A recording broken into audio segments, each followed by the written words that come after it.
This regular board meeting of the Socorro ISD Board of Trustees will come to order.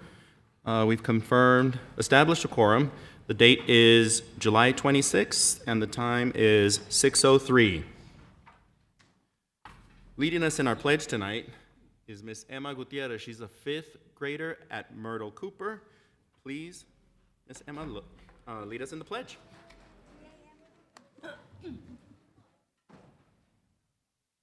I pledge allegiance to the flag of the United States of America and to the republic for which it stands, one nation, under God, one indivisible, with liberty and justice for all.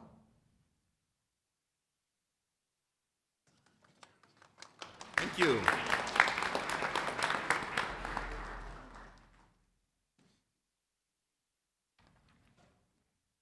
Continuing with our agenda, we'll proceed with Superintendent's comments. Dr. Carmen. Good evening, President Nájera, members of the board, and also to our Socorro ISD community. I have some personnel introductions this evening of some new leaders in SISD. Help me welcome Lorena Alvarez as new assistant principal at Eastlake Middle School.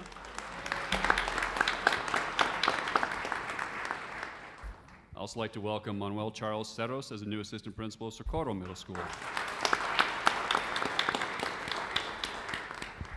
And help me welcome Greta Brascala as the new principal of Puentes Middle School. Welcome to all three. I'd like to thank our entire Team SISD for joining us at the El Paso County Coliseum for our 2023 convocation. The energy that our staff brought with them was amazing to see and feel. There were many departments that worked so hard to make this annual event a success. I'd like to take this opportunity to thank them for working tirelessly to organize and execute this exciting event. Great job to the cabinet administrative assistants, technology, cheerleaders, fine arts. The kids were absolutely great as always, and all of our law enforcement entities, transportation, warehouse, academics, print shop, child nutrition services, high school student activity coordinators, and PR teams for working together to put on this truly memorable event. Thank you all.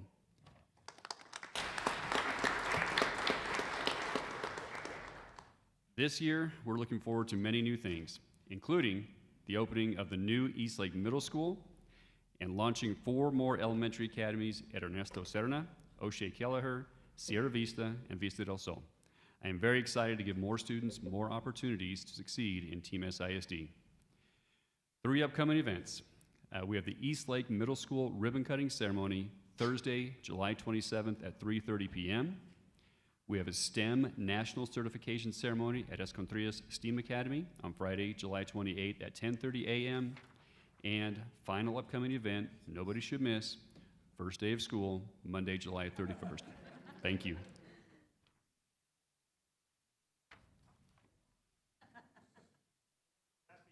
Yeah, I noticed.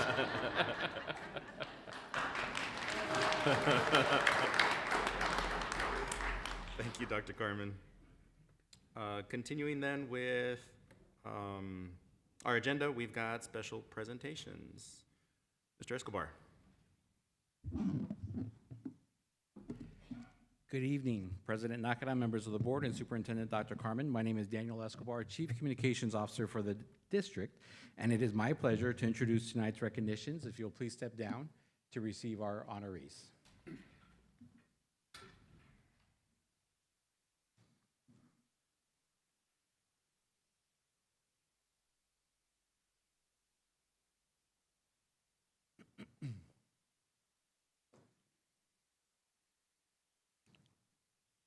Tonight, we recognize the members of the Facilities Advisory Committee. Over this past summer, the Facilities Advisory Committee members collaborated with district staff to develop a facilities plan that will enhance facility safety and address enrollment growth and repairs and renovations of existing facilities proactively and equitably.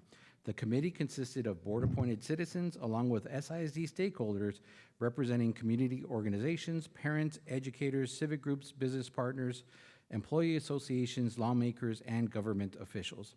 This evening, the FAC chairperson, Mr. Gamboa, will provide a full report of the committee's recommendations to the SISD Board of Trustees. Thank you to our FAC members for their service. They are Ruben Avalos,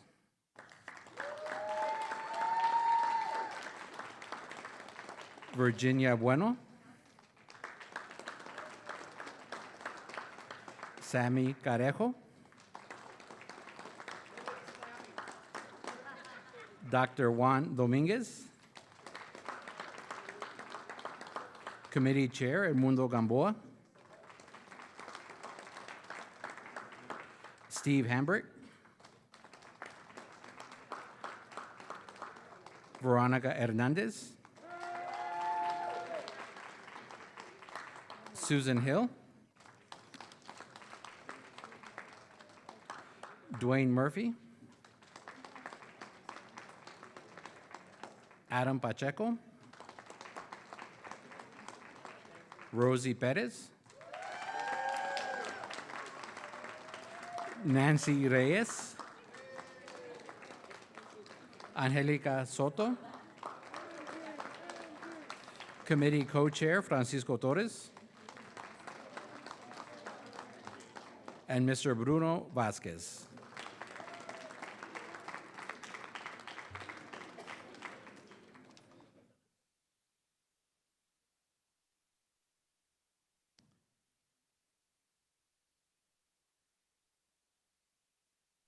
Ladies and gentlemen, if we can please have you back to the front for a photo with our Superintendent and Board of Trustees.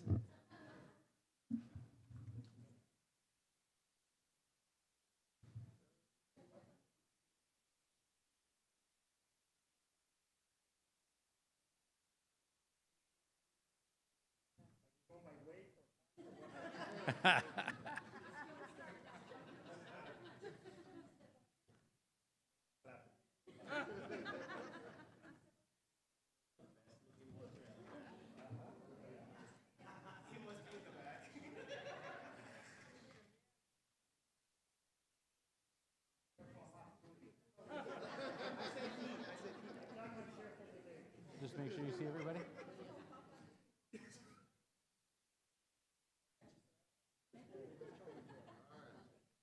All right, certificates up. Looking straight at Acavius. Big smiles.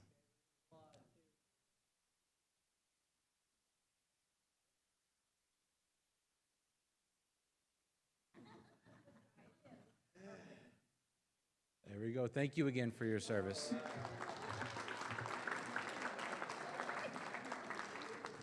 And that concludes our recognitions for this evening.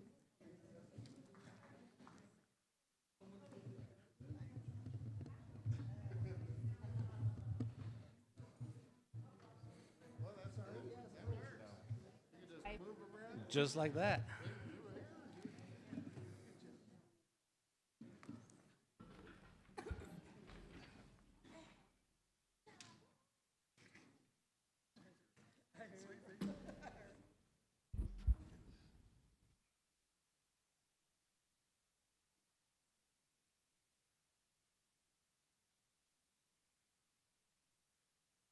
All right, moving quickly.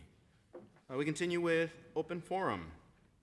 The board encourages comments from members of the public. However, the primary purpose of this meeting is to conduct district business. Therefore, to ensure the efficient conduct of this meeting, all speakers must comply with the following rules. Address the board at all times. Only persons who have timely signed up to speak will be called to speak. Comments should pertain to district issues or business. In accordance with board policy, please respect the rights of others, display civility and decorum, and refrain from using harmful and offensive content such as defamatory, obscene, or fighting words or gestures. Complaints will be referred to a grievance policy. Do not engage in conduct that disrupts or delays this meeting. Each speaker is legally responsible for the content and consequences of his or her own statements. In order to have enough time to complete all items on the agenda, each speaker will be given 3 minutes, and if a person speaks on multiple agenda items, not more than a total of 5 minutes. All speakers will be called to speak during open forum or at the time that the agenda item is called if they have signed to speak to an agenda item. The presiding officer will take all necessary measures to ensure that order and decorum is preserved during the meeting. We expect all persons to promptly comply with the presiding officer's directives. By law, the board cannot discuss or act on any item which is not posted on the agenda. Thank you for your cooperation, and let's proceed with open forum. Our first speaker is Bruno Vasquez.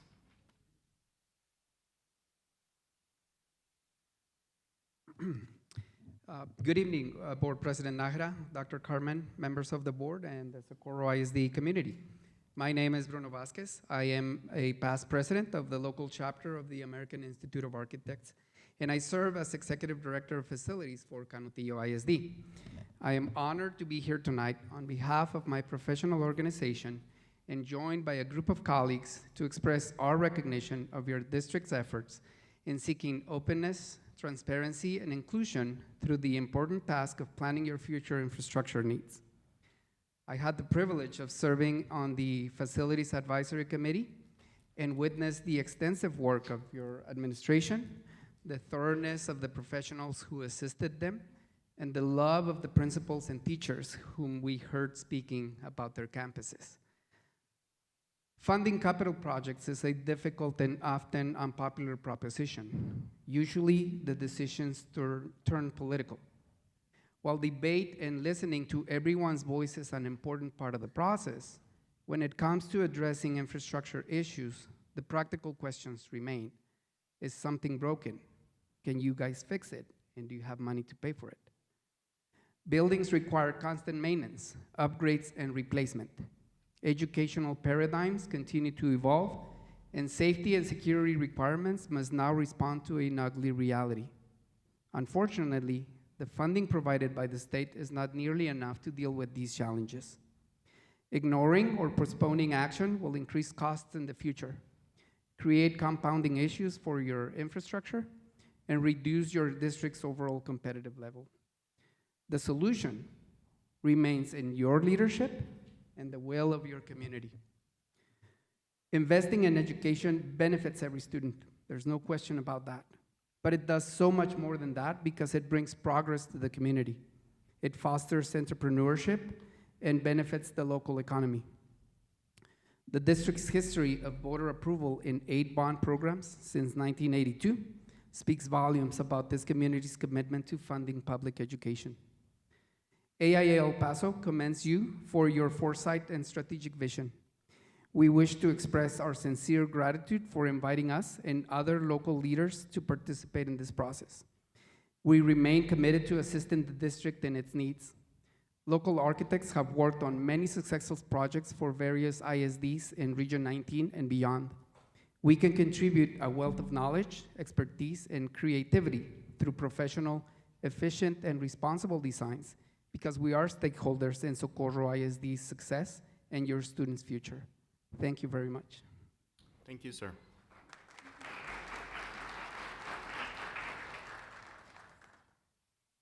Continuing with our next speaker, Mr. Tommy Hill.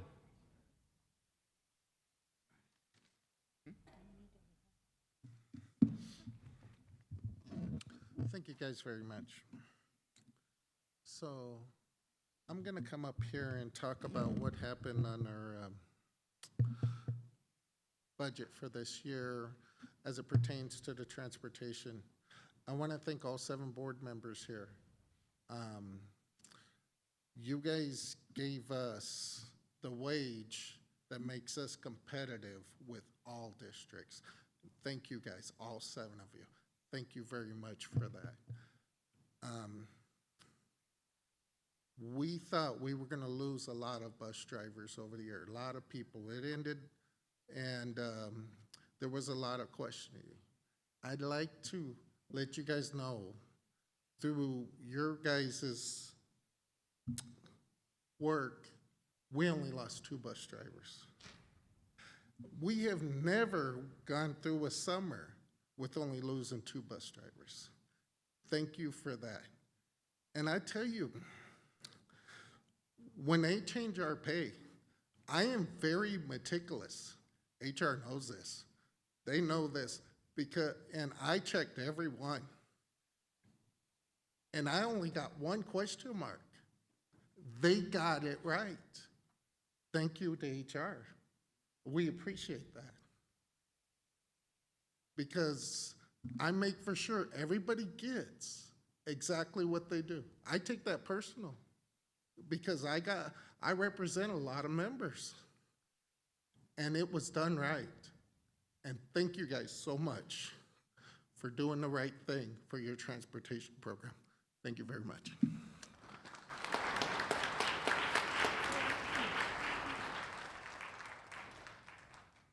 Our next speaker, Ms. Jeanette Escontrias.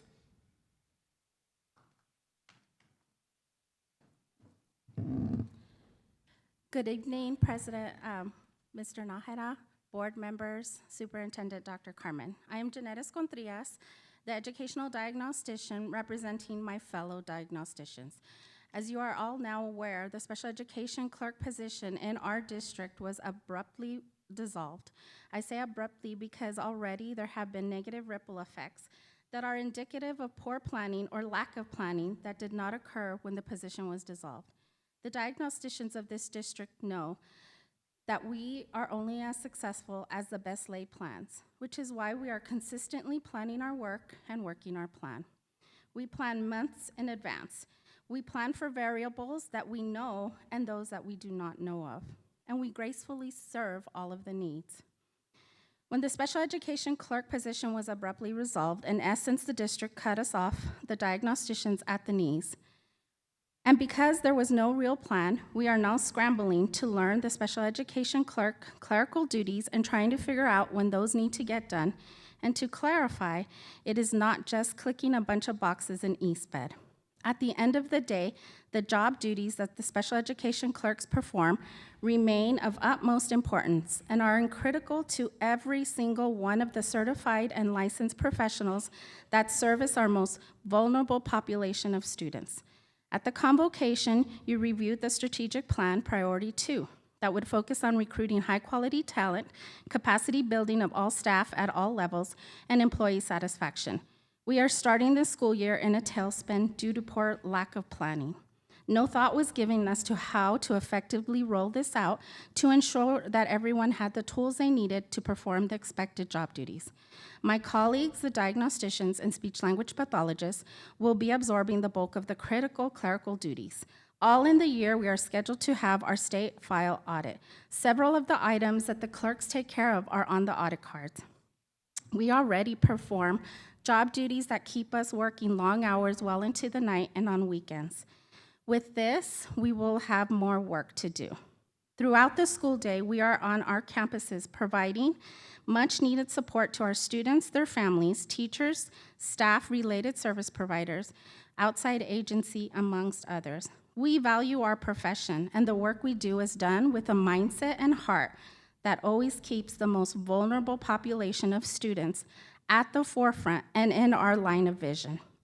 We are being asked to shift our eyes and focus only on the clerical duties so that we are in compliance, so that we make sure that we meet all deadlines and that the SHARs get done for billing. We cannot get this, if we cannot get the special education clerk positions back, then we are advocating for additional diagnosticians and SLP positions to lower our caseloads. Our heart is that we are given the resources we need to continue to provide the high level of service and support that our most vulnerable population of students require, so that they too can unlock their opportunities. Thank you. Thank you, Ms. Escontrias.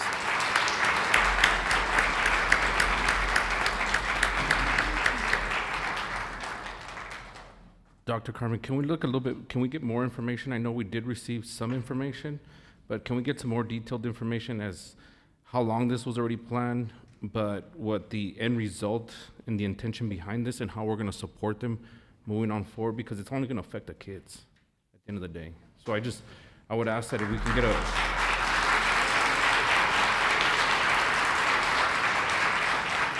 if we can get some more detailed information so that we understand what's going on.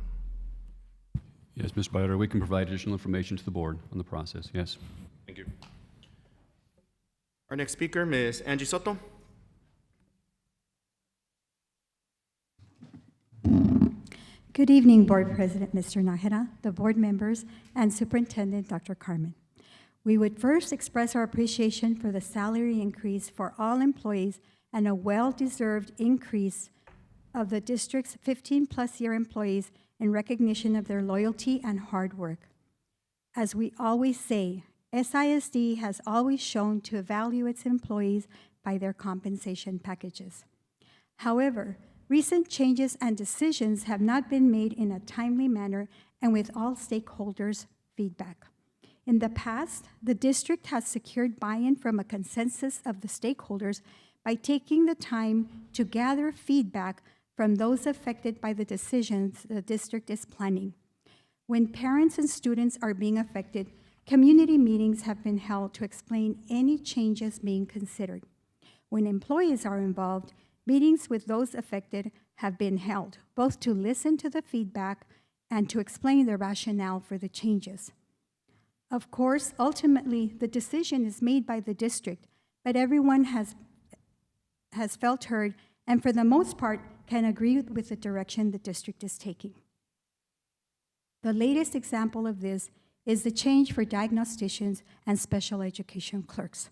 The position of the special education clerks was eliminated, which has greatly impacted both the diagnosticians and the special education clerks. After reviewing the job descriptions for both, the special education clerk's job is to do clerical work and to contact those involved in the process. The diagnosticians must write the reports and make the recommendations for the students according to their needs. With the elimination of the special education clerk, this greatly increases the workload for the diagnostician, who was already overburdened. If, after having evaluated the work duties of the special education clerk and concluding that they deserve to be reclassified, now it does not make sense that they are not needed after all. We hope that the district will take a closer look at this decision and see if it is really in the best interest of the district. We also want to thank the board for your careful consideration of the employee health benefits. You have been most generous in providing the best health benefits in the region. We know that we can trust you to balance cost and benefits when making this decision. Again, we suggest that if employees are informed about the benefits and the cost, they will understand the difficult decisions which have to be made. Thank you for listening and your time.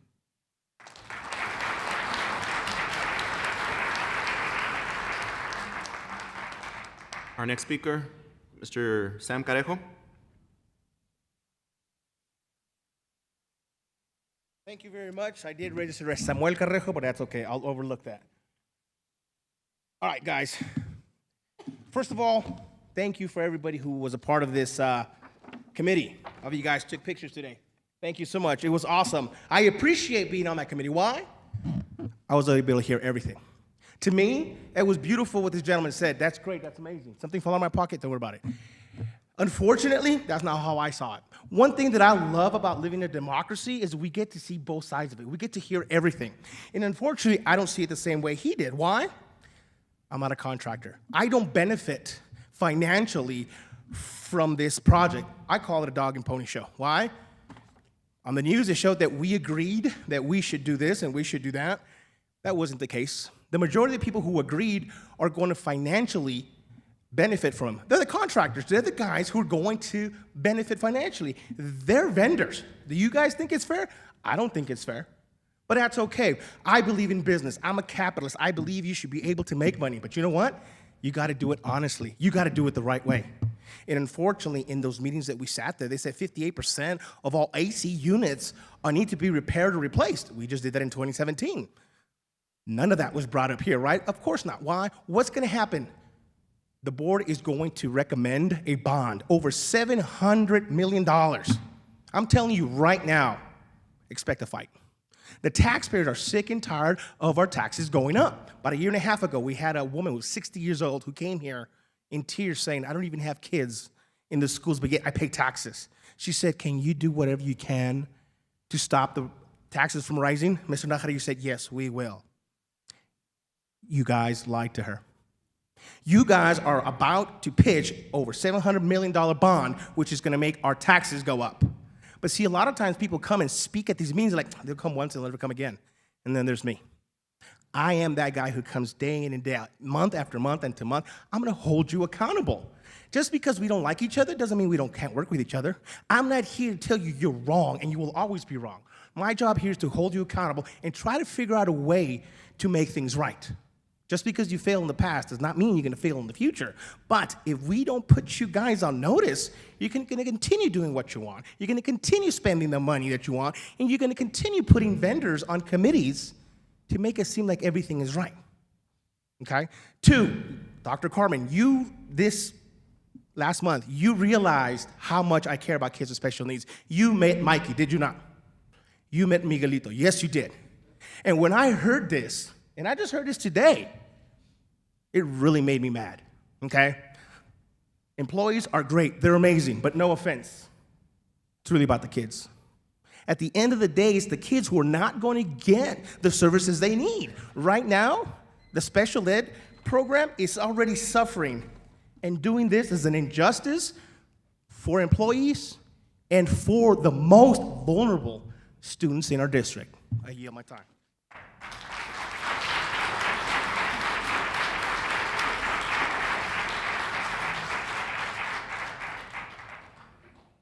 Our next speaker, Ms. Liz Ramos.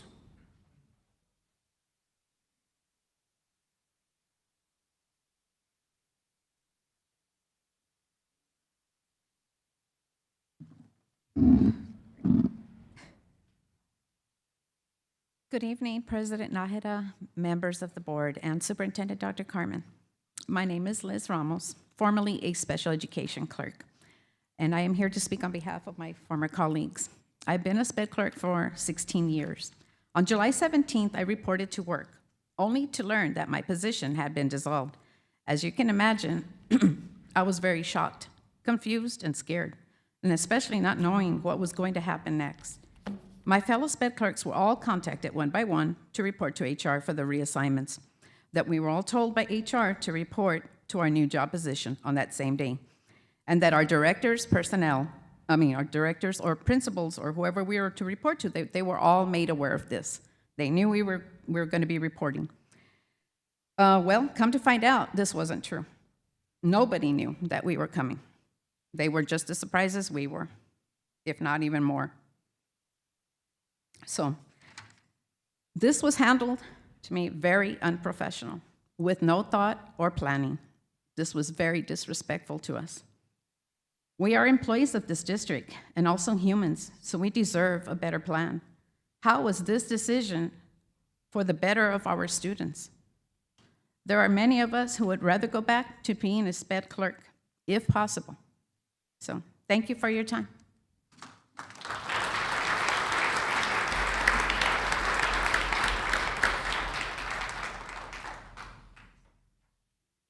The next request has 2 speakers on the same request. That's Ms. Claudia Recoder and Ms. Alejandra Gonzalez.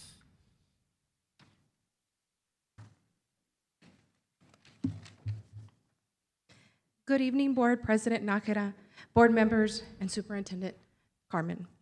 My name is Claudia Recorder, and some of you might know me as a diagnostician for this district, but today I come to you as a parent.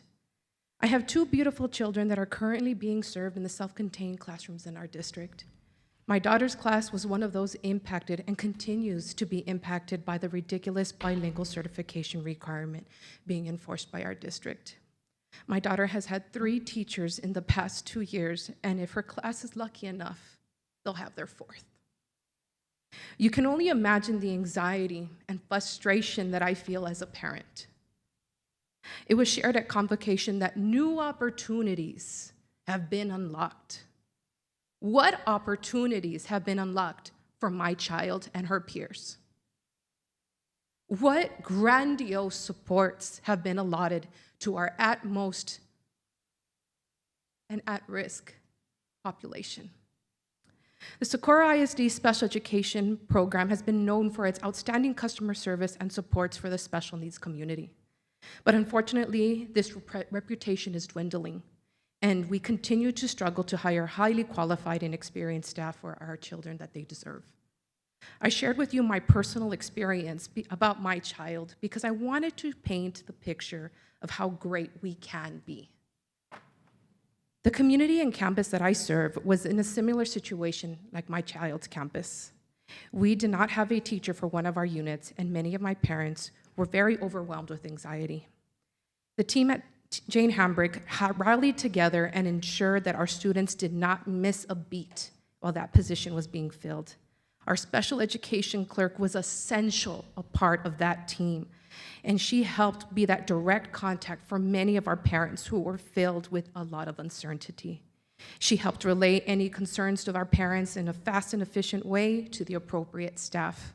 And as a result, parents felt heard, and they continued to send their kids to school knowing that they would be more than okay. But at this level of service is a necessity, but others might think of it as a luxury. At SISD, felt at one point that it was worth investing in this area.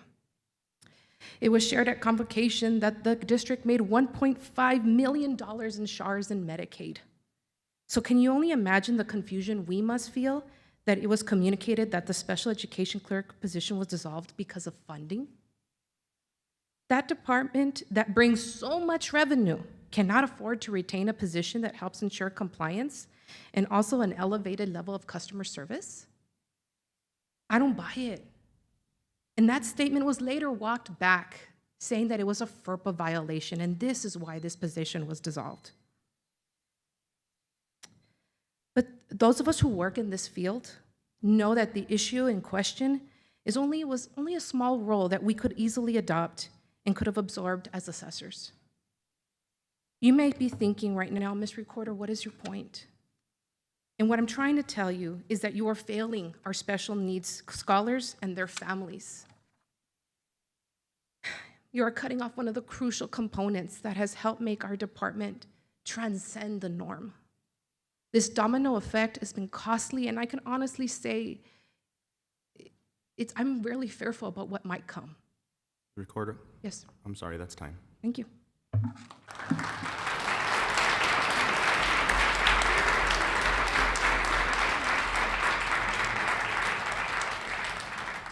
We have no more speakers. We'll continue with the agenda. Item number 6, district reports. We start with strategic plan, priority 3. Mr. Escobar. Good evening once again, President Nakara, members of the board, Superintendent Dr. Carmen, Daniel Escobar, Chief Communications Officer. As the district has, district leadership over the past couple of months been presenting updates on the district strategic plan. We'll continue with that today with an update on priority number 3. And this month we'll begin with updates on 2 strategic objectives from within the priorities. Priority 3 is community collaboration and engagement, specifically serve and market to our community through communication, collaboration, and engagement. Tonight we'll be talking about strategic objectives 3.1, focusing on parents and student engagement, and 3.2, community at large. 3.1C specifically talks to ensure efficiency and effectiveness of existing communication methods and coverage processes, taking a look and reviewing the communication channels that we had in place and looking to make improvements. Again, review and modify enhanced district outreach mediums to increase participation and engagement opportunities, and specifically it outlines a website, mobile application, phone communication, and et cetera.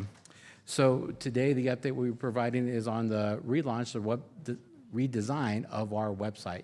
The website, there's a picture there of the previous design. It was launched in 2016, so we were due for an update to modernize our district look and feel.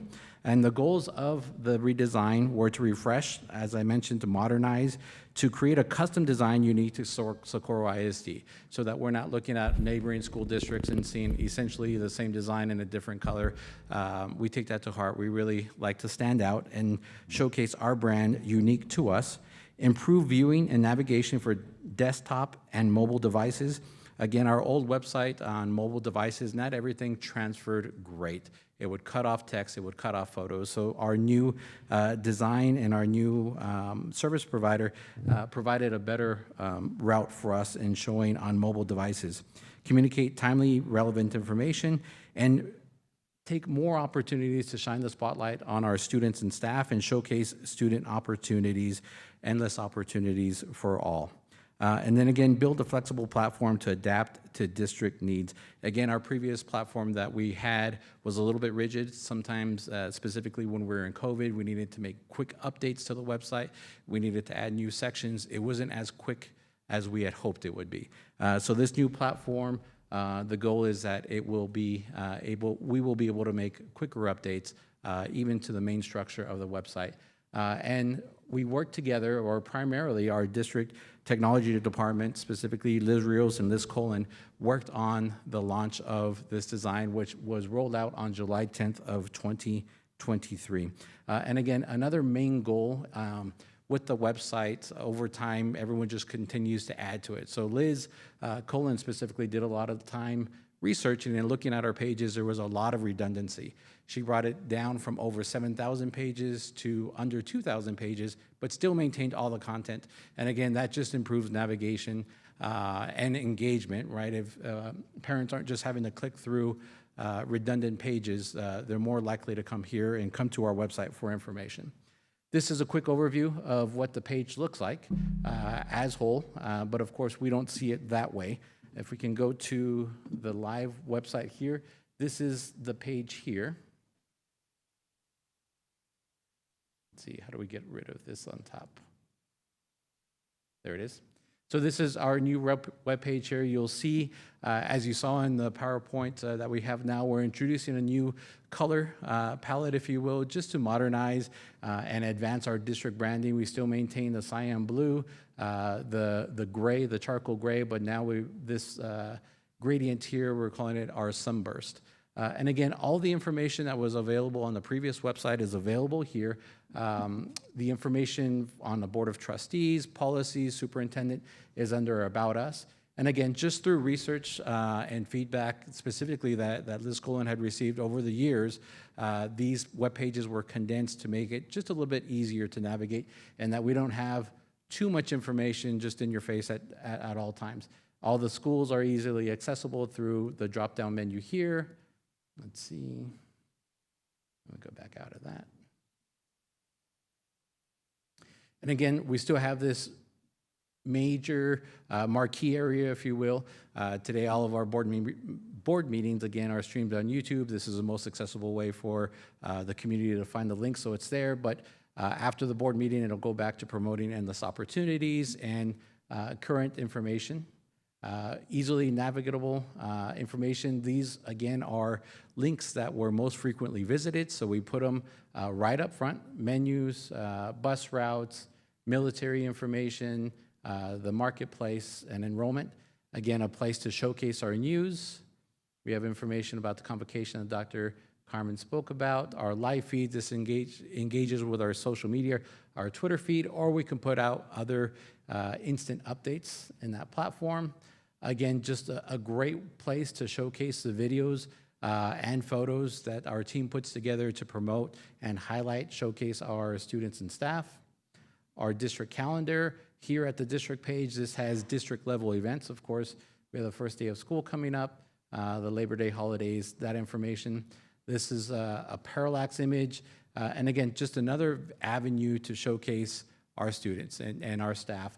This will be updated regularly throughout the school year. Our student spotlights, these are the students who come to read the Pledge of Allegiance. Today, our student that we had lined up to read the Pledge of Allegiance had an emergency, was not able to be here. We will recognize her and feature her next month, and she'll be added to this. So these are students who have been recognized as student spotlights. If you click on each of them, it gives their profile, the information, the wonderful story that the team has written, which captures their journey in Socorro ISD.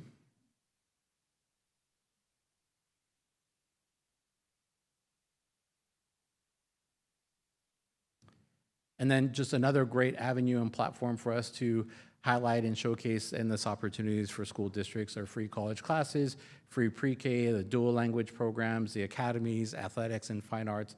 So each of those major programs that really set us apart in our offerings to students in the community are highlighted here. And again, at the bottom in the good to know and the popular links sections, these links were available in the previous website. It had been condensed, again, just based off of the research that technology did, so there wasn't too much duplication.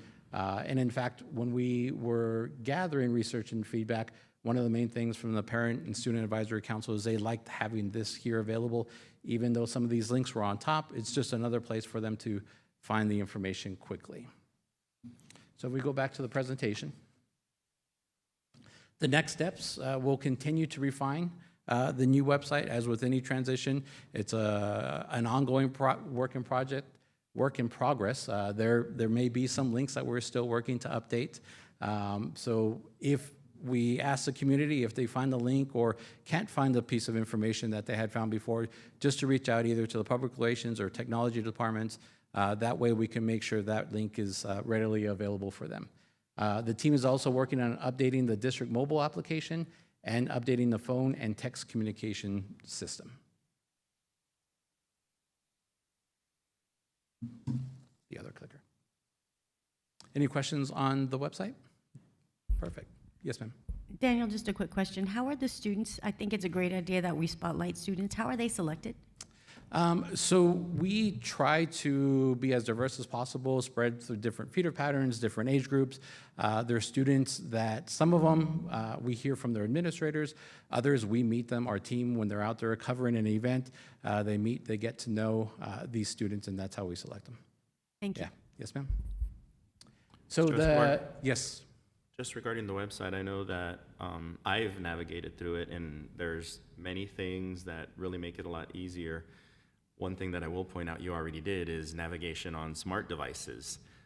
It was previously a struggle as you're trying to load the page, and I know that I frequently had to pass or go back and forth between, on the smart device, Yes. I had to change the setting to say show me the desktop website so that I could see everything, but then I'm struggling because I got to make the page real small, right?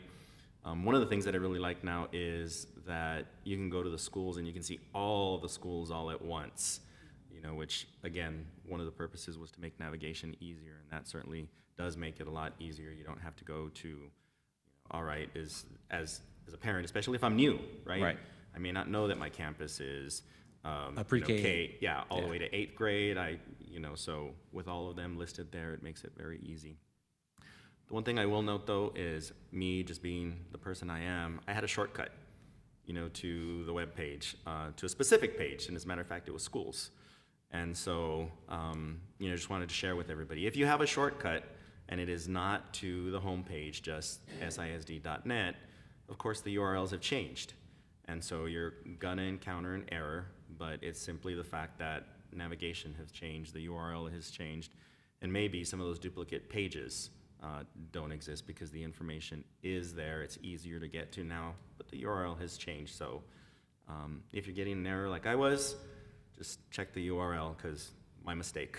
And we'll update from there. Great point. Thank you for Thank you. reviewing that. Yes, sir. So continuing with 3.2, engaging the community at large. 3.2C specifically is elicit support of non-parent community members for district initiatives. And a progress measure there is endorsements, support from priority stakeholders and partners for district initiatives. And with that, our report, our update there specifically is the district's work with the 2023 Facilities Advisory Committee. We recognize the members of that committee earlier today. The charter was approved by the board to bring this group of citizens together on March 21st of 2023. There were 36 members, included parents of our community, Education Foundation representatives, employee association representatives, partners in education, local government, and other business leaders. The goal of the committee was to participate in the assessment of district facility needs and provide input to district staff in the development of a 5-year facilities master plan.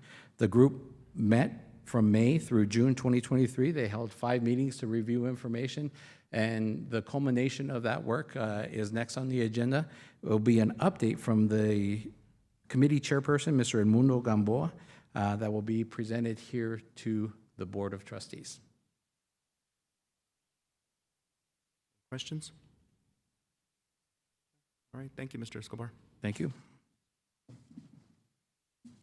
Continuing then with our district reports. 6B, Facility Advisory Committee Report.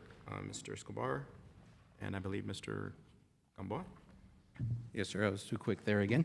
I'd like to introduce Facilities Advisory Committee Chair, Mr. Edmundo Gamboa.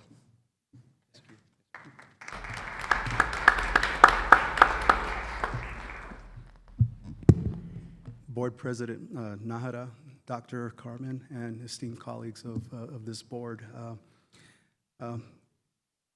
After one of our committee members came up and talked, kind of changed a couple of things for me. So I want to first say I have nothing to gain by being on this committee, and had no agenda other than trying to find consensus for the district and helping out the district. I agreed to be part of this committee because I'm a father to a son who graduated from Montwood High School in 2016. And a 2021 graduate from the University of St. Mary's with a Bachelor of Science in Health Information Management Systems. I'm a father to his little brother who graduated from Montwood High School in 2020 and is a senior at the University of Texas, El Paso, studying mechanical engineering.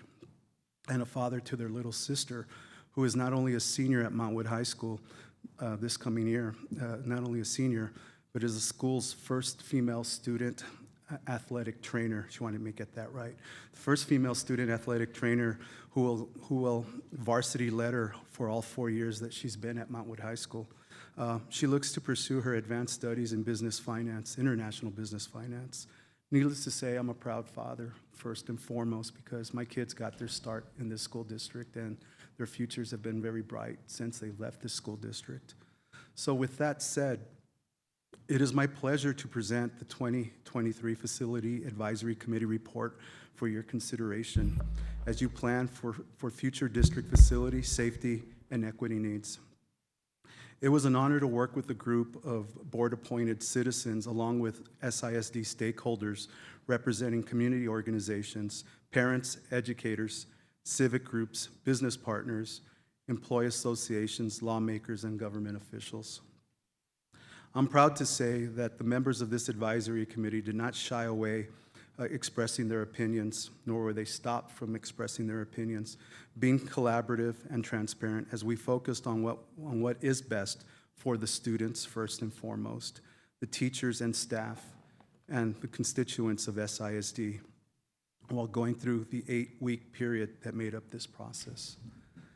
As you all evaluate the advisory committee's report, it's worth noting that there are 2 important factors the board should consider. One, this district continues to grow and mature. And secondly, and most importantly, this district will soon become the largest school district in Region 19. Soak that in for a second. So a plan of action will be needed so that proper updates, expansions, new construction can be made to ensure the students, teachers, and staff have safe learning environments and they all have access to modern and equitable facilities. The advisory committee carefully evaluated the needs of the district and deliberated, and boy did we deliberate. We deliberated on financial impact on SISD constituents first and foremost. And based our recommendation on what would be the best for the students, then the teachers and staff, and for the community as well, in order to come up with the project list total cost of $768,636,918. That's a lot, it is, but the fear of what we don't do is greater than the amount that we're gonna have to contribute into this. What you will read in this report is the consensus and recommendation and our advisory committee came up with for the district to pursue community approval for investments in projects that would strengthen safety measures, address the growth in the district, and provide upgraded learning environments across the district. Lastly, as an advisory committee, we recognize that it is the discretion of this board to accept, amend, or not to approve all or any portion of this recommendation by this committee. On behalf of the advisory committee, thank you for your trust in us and thank you for your trust in us as engaged stewards and involved SISD stakeholders and citizens. Thank you all. Thank you, Mr. Gamboa.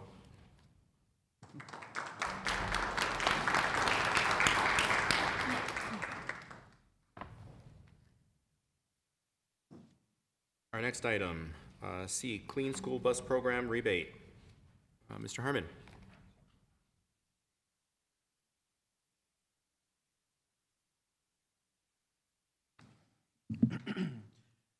Good evening, Board President Nájera, members of the board, Superintendent Dr. Carmen. Originally, I was nervous when I would present on the subject, but quite frankly, I'm a little excited now the closer we get to making this project a realization. It really is an honor to be a part of this project that the district has, with your support, has decided to move forward with as well. So what I want to do, the purpose of the presentation is to provide a recap and a little explanation as to what the project was for some of our newer board members. There will be an item that will be presented further down the line, but I wanted to make sure that you all are well versed on what's happening with this project and where we are. And it's like, as I was saying, it does excite me because being part of the district of many first, we're incorporating, we're moving forward with this, and then, of course, with the other projects such as our student ID system again, truly honored to be a part of it. So I just want to recap and go over some general information and just provide why electric. Well, there are great benefits to converting to an electric fleet. Zero emissions, okay, equals positive environmental contribution. Zero emissions equals clean, healthy air for our children on the bus. Children spend a lot of time on those buses after schools if they're waiting on there, 5 minutes, 10 minutes. It's important that they're breathing clean, healthy air. Immediate savings. That is probably one of the biggest factors here, and I'll show you in the next page, the overall lower cost to operate. And quite simply, it's the way of the future. As you know, back in August, May of 2022, the government, EPA, approved a $5 billion infrastructure bill. Socorro ISD went ahead and applied for the grant and submitted the application back in August of 2022. In October of 22, district received the great news that we were approved and we were awarded. We were one of 3 districts in Texas that received the maximum amount available. Huge, big deal. I just wanted to share here the cost savings and to show you that at this point, with the minor investment, with the fraction of the cost that the district is investing in this project, the turnaround cost on the project savings is huge, okay? Just to show you all that over the project savings for the 25 buses over 10 years, the district is looking at a projected cost of over $5 million alone. I just wanted to go over the numbers here on the grant breakdown. Socorro ISD was one of the 13 districts to receive the grant, and we received the maximum allotment. The school bus grant reimbursement provided $375,000 per bus. We applied for 25 buses for the total award, which the district was granted for $9.3 million. They also provided an infrastructure grant, which is what you will be seeing tonight, for the 25 stations. That's the charging infrastructure that would be required to get those buses. That's our fuel for our buses, okay? Any cost above the grant, of course, at the time, you all know, would be supplemented by the district. And just to give you all a general idea that the buses, the average cost of the bus was approximately $375,000 to $395,000. And at this point, I know that the buses, I provided the breakdown in the next page, where we were showing that the approximate cost to purchase 25 buses was $3.7 million. That's if we were just to purchase them straight out for the vendor. With the grant reimbursement, the district is looking at a cost to purchase 25 buses of $201,355. At the moment, the cost to purchase the charging infrastructure with the rebate being applied, the district is looking at applying $495,686. At the moment, the proposed cost, the total electric cost for bus and infrastructure lies at $687,041.61. Back in February, the board approved the purchase of the 25 buses. 10 of the buses, again, will serve the regular program. 15 of the buses will be outfitted for the special education program. Wanted to highlight that there was a possibility for additional grant funds to offset the utility cost. El Paso Electric had reached out to the district for a support letter in which the district did provide to El Paso Electric for that. We should be hearing about that in January of 2024 if any of those funds will be applied or if El Paso Electric does receive any of the grants. In process right now at the moment, again, SISD has submitted a purchase order for the 25 Bluebird Vision buses. Delivery time for those buses expected to be between February and March of next year. That is right around the corner, right there. SISD has received quotes on the charging infrastructure. We have reviewed and submitted the recommended contractor for your approval, which you'll be seeing in a later item tonight. April of 2023, the school district, we had received an extension. That timeline, that application process for us to submit the payment request is actually August 15th. So everything goes well, we'll submit for that application so we can get that reimbursement going for the district.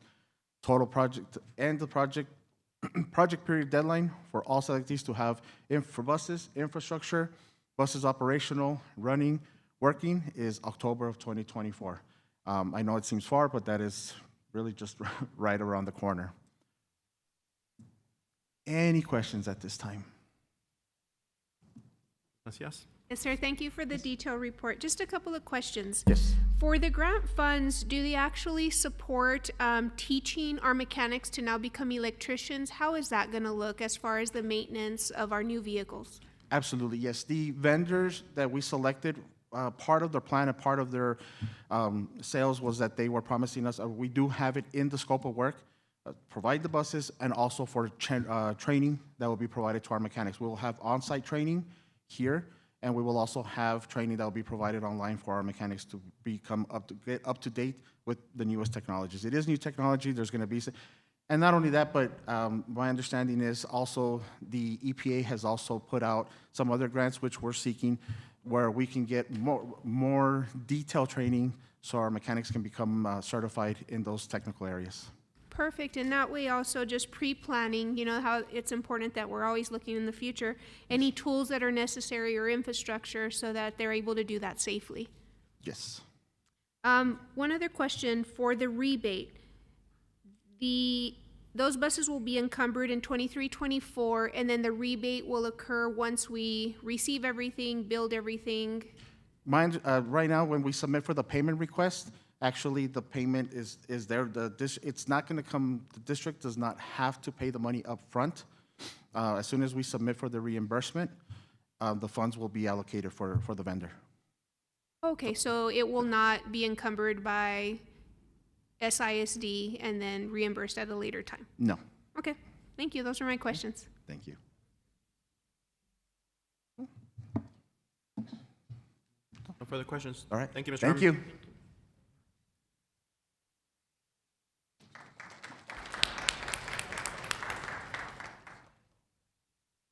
Item 6D, Facilities Report. Ms. Fierro.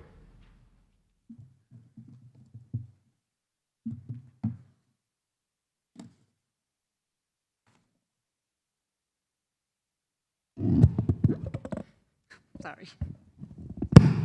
There you go. Can you hear me? Good evening, Board President, Mr. Nájera, members of the board, Dr. Carmen. My name is Liliana Fierro, Director of Facilities and Construction. I will present it to you an update on the 2017 bond projects.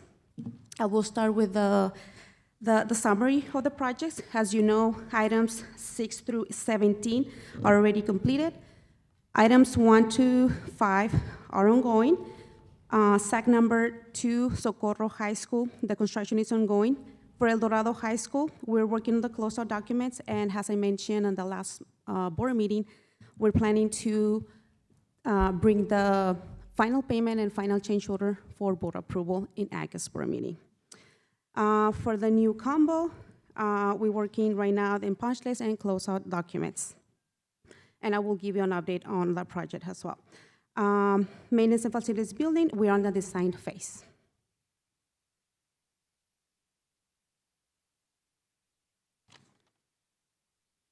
Okay, for Socorro High School, I don't know, again, why it turns like a black, the green area, but we're gonna talk about the blue area, the package 2, phase 3. The practice fields, the sod has been placed. We're just waiting on the stabilization of the sod, and that will occur most likely by the end of August, okay? After that, the contractor will give us the okay to proceed and use the fields. Right now, we have pending the new tie-in for the fire backflow from Lower Valley Water District. We're starting coordination with them. Once that's done, we're gonna be able to close that area. Now, the installation of the iron fence will be completed once the tie-in it's done. Do you have any questions for Socorro? Okay, here are some pictures of the new practice fields area. As you can see, the sod has been, the placement of the sod is being completed. You can see the chat pit and discus area. The next slide, you will see the new sport fields on the football field side.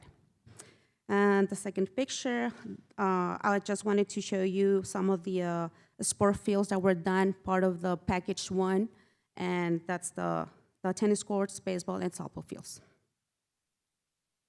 And then we have the side view, so you can see that complete, beautiful campus of Socorro High School. Moving on to SAC 2. This project, as you know, the north parking lot and the south parking lot are being used by the district as of today. And for the area highlighted in pink, the construction is ongoing. Right now, we have the installation of glass at the press box, roofing installation in the press box and the side of the visitors, and the mechanical, electrical, plumbing, rough fence, in walls, underground, it's ongoing. Do you have any questions for SAC 2? Okay. Here's some pictures of the south parking lot, discus, and chatwood area, side view, and home site. As you can see, the contractor is making a lot of progress every month. And right now, we're still on track. We still have the completion date for March of the year 2024. Other side view picture, the locker rooms, fine arts building, and the seating area on the visitor side. Okay, for the new combo school, I'm very happy to present and to announce that this school, East Lake Middle School, our SISD campus number 51, will be open. This is a school start date of July 31st. And I want to thank all my EPA SISD team, starting with facilities department, our facilities coordinator, Hector Sanchez, purchasing department, maintenance department, IT department, and the support of our cabinet members, and of course, board members and Dr. Carmen. Thank you. Is there any questions for new combo?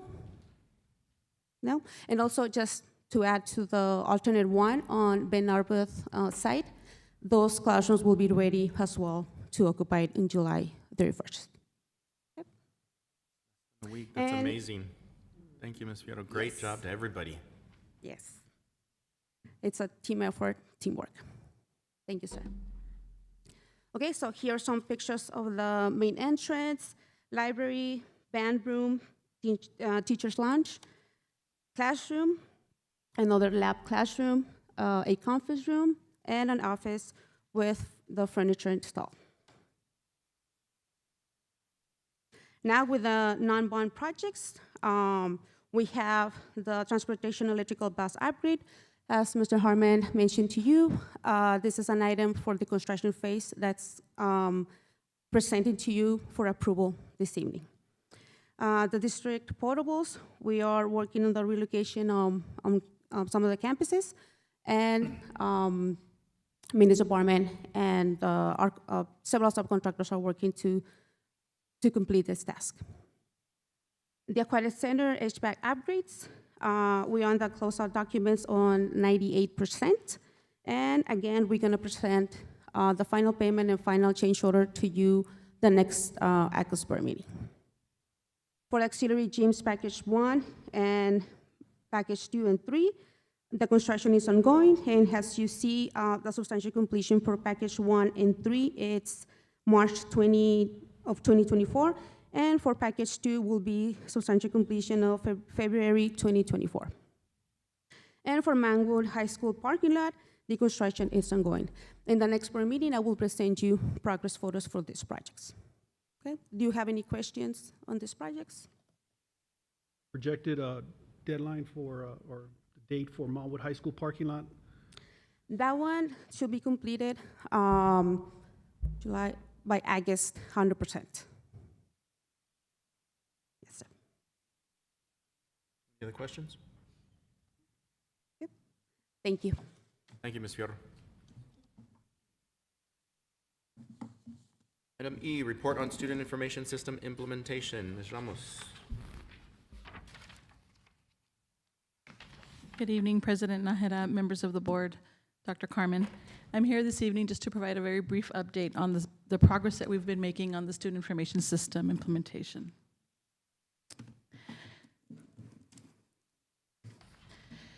We have been busy since the spring, setting up and configuring and launching the new student information system, and I'm really proud to announce that we successfully launched the modules in the student side on July the 10th. We have trained approximately 3,200 employees in the district, ready to prepare them for the first day of school. Our focus on the implementation was in 3 major areas, and it was critical to the start of the school year. Included attendance, gradebook, and discipline. So that was where we targeted a lot of our focus and efforts. So we're really confident that we're ready to start the school year. We've provided adequate training. And we have also, as of tomorrow, we'll be launching our Family Access Portal, which is access for our community, our parents and students, so that they can download the app or log on via an online web browser into the Family Access Portal and be able to access the schedules for the upcoming school year. Public relations will be launching a message out, and emails will be going out to our community effective tomorrow. We have added some convenience measures for our parents where they can use their existing username that they used in the Tyler product over into Skyward for ease of use, but we are asking all parents to reset their password just so that we can keep that data updated. So as if you recall, when I presented to the board an update on the student information system, we had created an interim solution for new registration until we migrated over into the live system.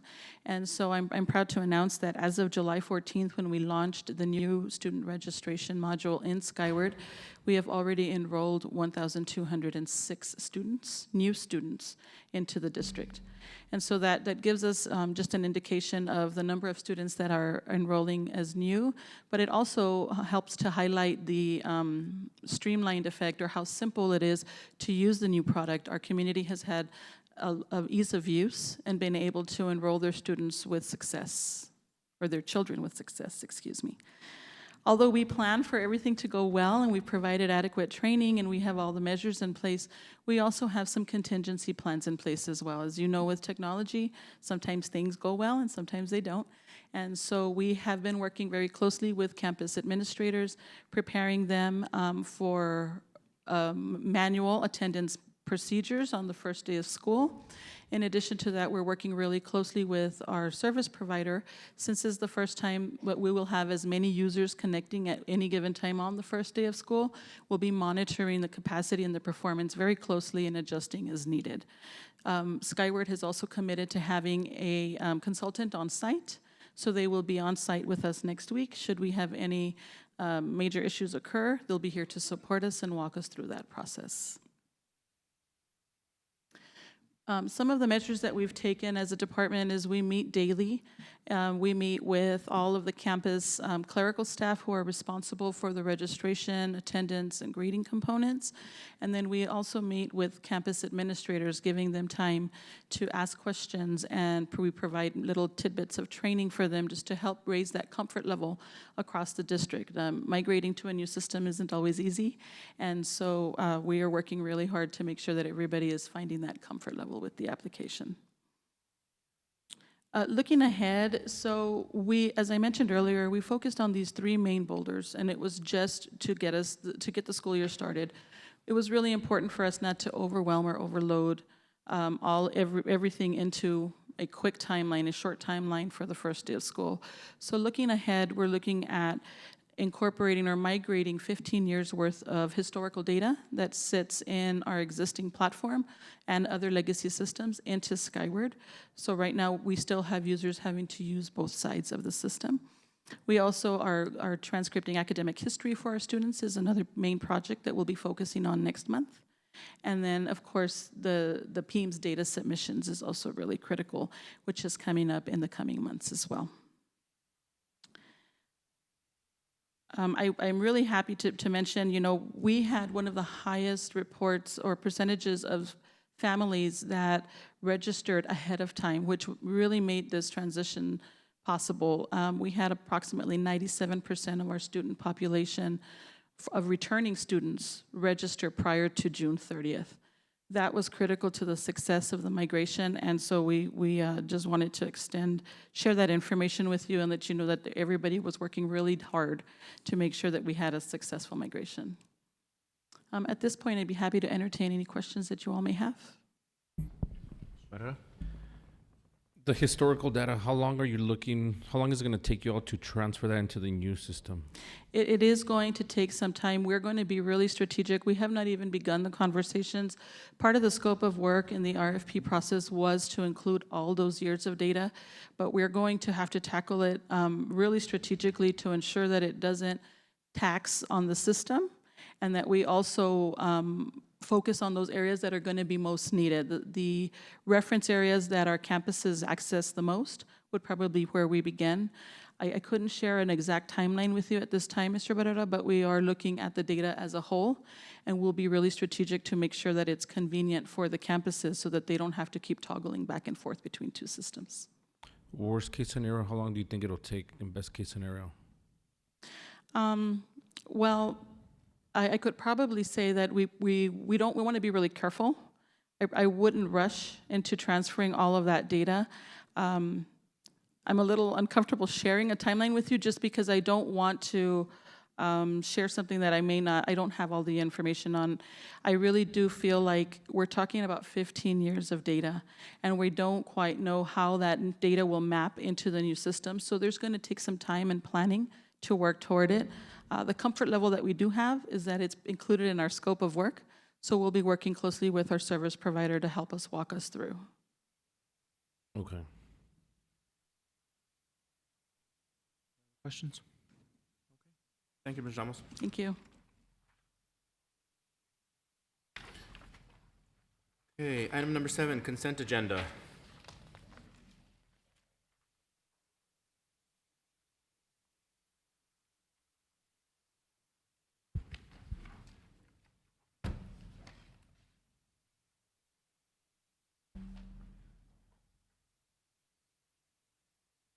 D4. I'm going to pull D4. D4. Anything else?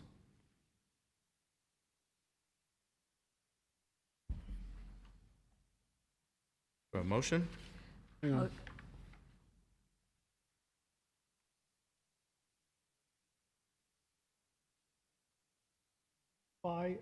A.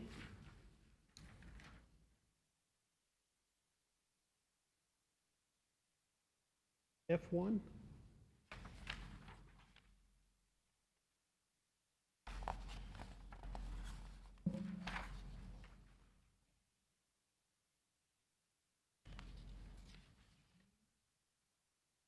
Q.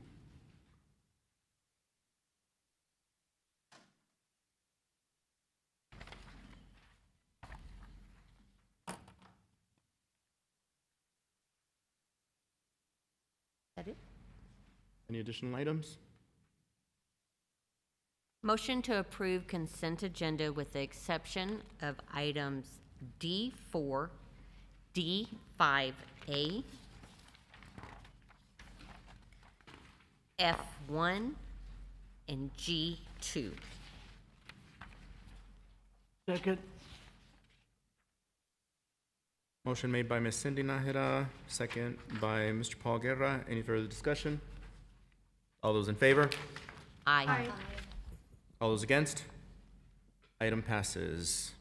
Moving on to the pulled items, consent agenda item 7D4. Mr. Barrera.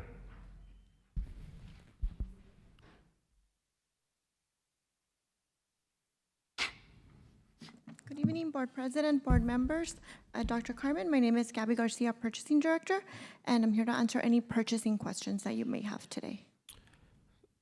So why are we going out to the public or the private sector to receive services? Are we not able to provide these services? Because I know sometimes what happens in ours, the parents might still not agree, so they can still request for additional testing to be done outside.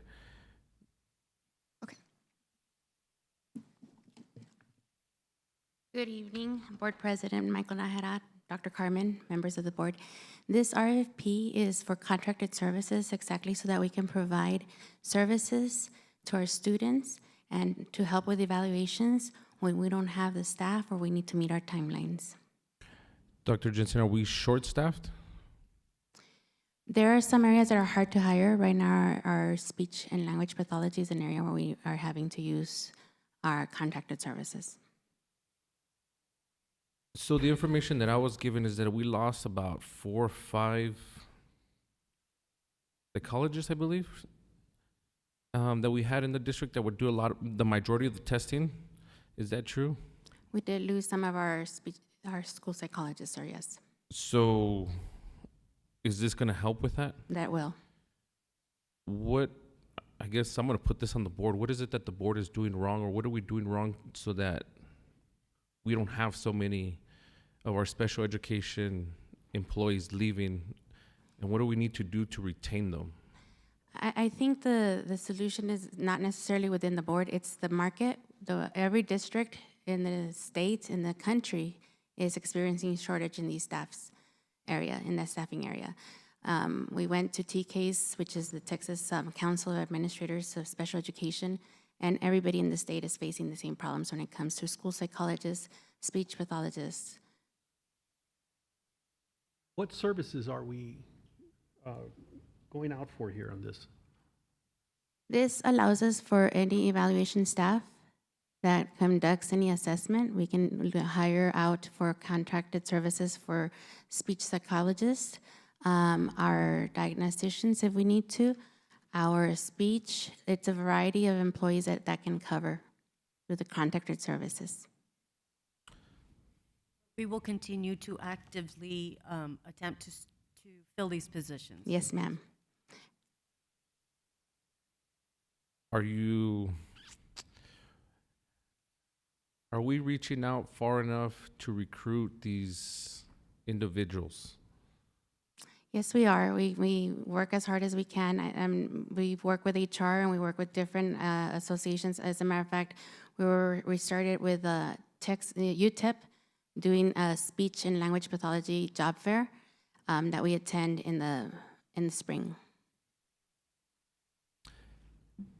Is it more lucrative to go to the private sector? Because this, from what I was told from people who used to work in the public, that I guess it's a better opportunity to go to the private sector than stay in the education system. So, do we need to change something to keep them here as far as that is concerned?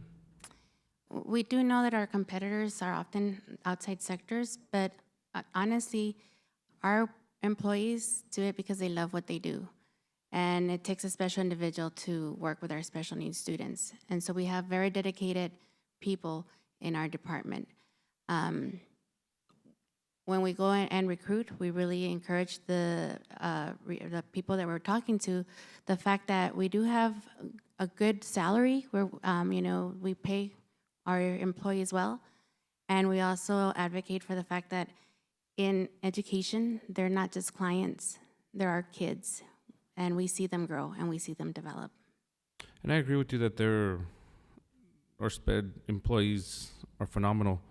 I just want to make sure that, especially that we lost our SPED clerks, that most importantly, our kids aren't lost or they don't fall through the cracks and we miss them and we do an injustice to them. So I just want to make sure that we're actively seeking to recruit those positions, but at the same time, we're not forgetting our kids in the process. Absolutely. Okay. One more. How far back are we on, I guess, the evaluation of these children? How backlogged are we? We are up to current right now. We have not been backlogged, but it is thanks to some of these contracted services that when we see that there's a need, we reach out and we get people to come and help us with evaluations, but we are not backlogged.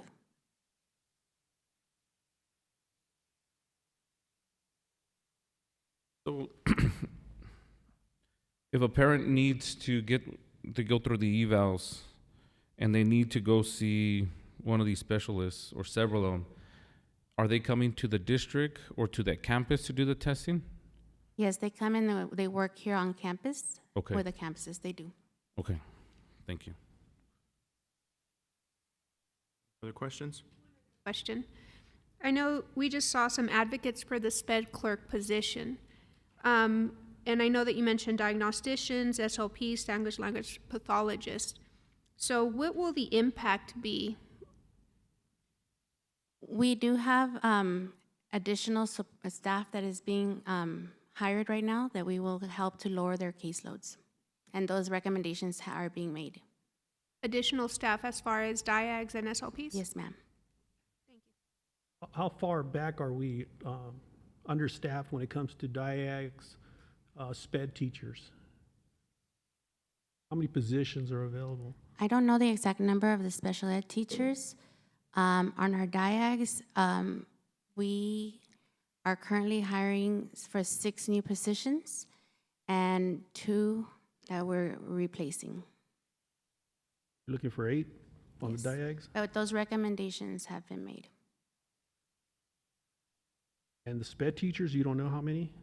That number, I don't have the exact number for you, sir, but we can get it for you. I mean, you work there. Is it 5? I don't hire the special ed teachers, so I don't have an exact number. I can work with HR to get that for you. HR? Do you know how short we are on?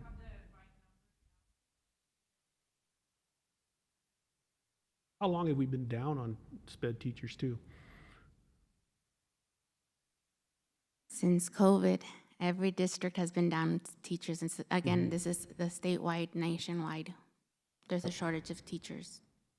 I'm just concerned because, we just got rid of the clerk. And we're short on SPED teachers. And I've checked the site. I think it was like 25, 26. I don't know. That number goes up and down. What kind of disservice are we doing to the children?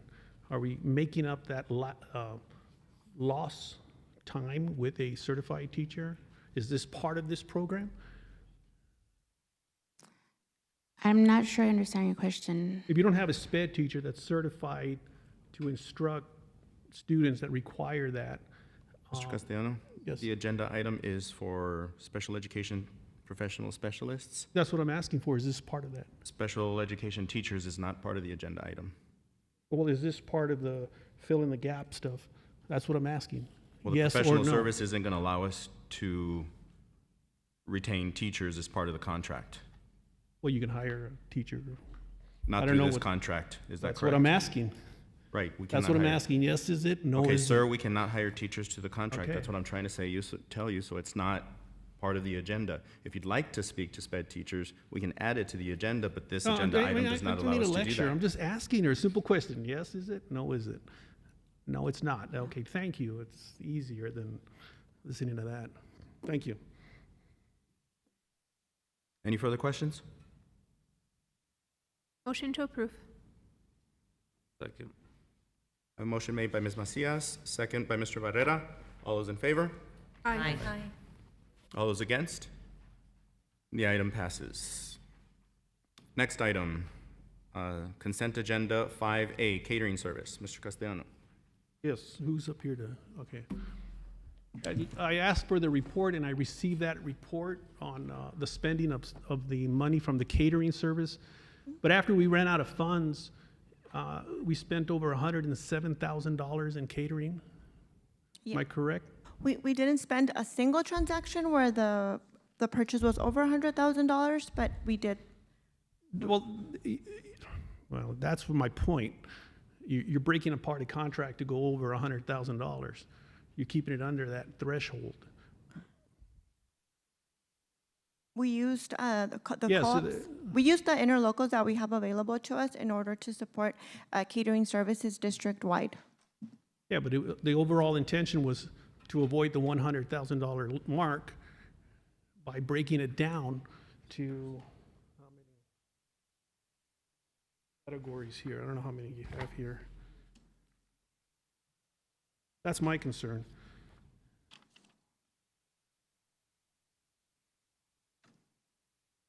Good evening, Mr. Castellano. Yeah. Vicki Perez, Chief Financial Officer. If I may add that the policy of CH does not indicate that it is an aggregate. It does not state that. It is for any single purchase over $100,000 that requires board approval, sir. But if you want to bypass that, you just, I mean, you don't have to get the money right now. You're going to ask for $500,000, but you don't have to ask for it. Just pull it out of the funds as you need it, because each purchase will be under $100,000. Is that correct? That is the way that the policy is written, sir. So only single purchases are required, if not approved under a bid or under a budget, board approval. So if we don't pass this, you'll still get the money for catering. If the board doesn't approve this, then we wouldn't be able to purchase off of the bid, but we do have interlocals available to us, again, to support the needs of the district. In addition to that, sir, the board has already approved the budget itself, which does contain funds for catering. That question about the 100,000 that they broke apart, I just want to clarify that before we move forward. Sure. Good evening, Board President Nahara, Dr. Carmen, members of the board, Steve Blanco, legal counsel.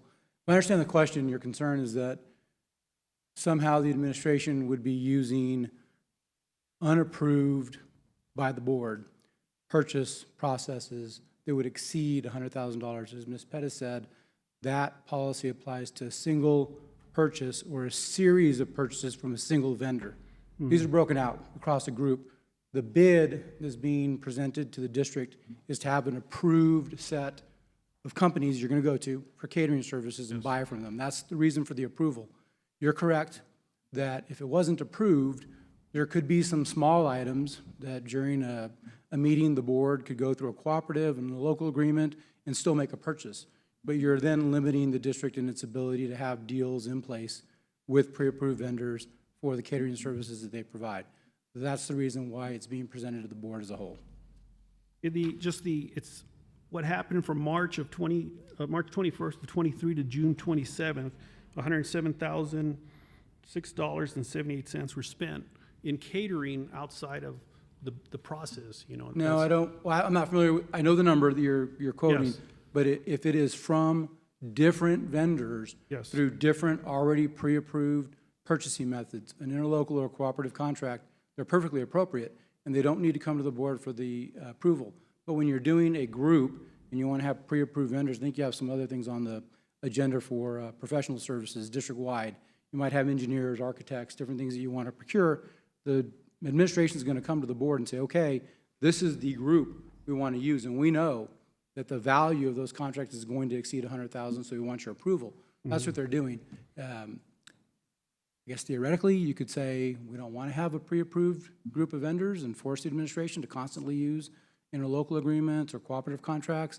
It makes it hard for them to go out and secure the services. If they want to have a meeting, if they want to have an event, it's easier to have a pre-approved vendor say, hey, you've been approved, we have this meeting, come provide the food and the service. So that's just a delivery method. And that's the method they've chose to deliver that benefit or those services to the district. Question, so just for clarification, you're saying that this wouldn't be considered a smurfing, correct?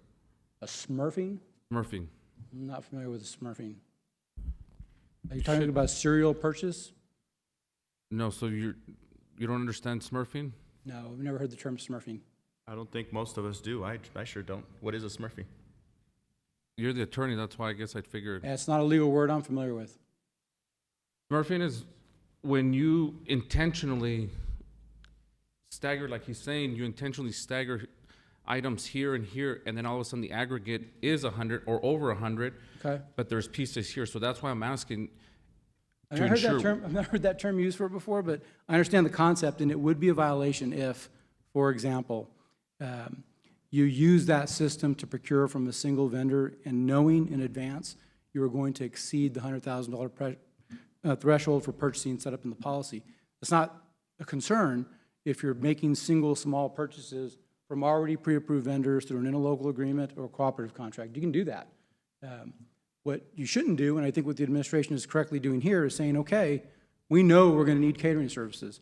We know we want to use these vendors, and we know the total amount is going to be large. We want the board's blessing and approval for that so that they are engaged and under contract to do it. I think it's a normal process. I mean, the amount, I don't have any comment about that. That's up to the administration and the board, but this is done regularly. That's why I'm asking you, because you're the attorney, and I've heard other attorneys use the word smurfing. That's where I learned it from. So that's why I want to establish that this would not be considered that. And it doesn't have to be from one vendor. You're breaking it down just specifically for one vendor. It can be from multiple vendors. I've not heard that term before, and the system that's being used by the administration, in my opinion, is correct. It's valid. So this wouldn't be considered smurfing? No. It's a yes or no? No. Okay. I think part of the reason that the question arose was because when we got the breakdown from catering services, we got two different tabs. I mean, all I did was added them both and saw that the total was about $560,000. So we went over, right, by about $600,000, but it seemed to me like it was broken down because one was all purchases through the RFP process and the other one was through our interlocal agreements. That was my observation. Of course, I wanted totals, so I put them all together, manipulate them myself. I know that through the budget process is where we approve these dollars. And I mean, the allocation for these catering services goes throughout the district. So if we don't approve the RFP, remembering that the purpose of RFPs is to issue it so that we can tell vendors out there, this is what we project our spend is going to be.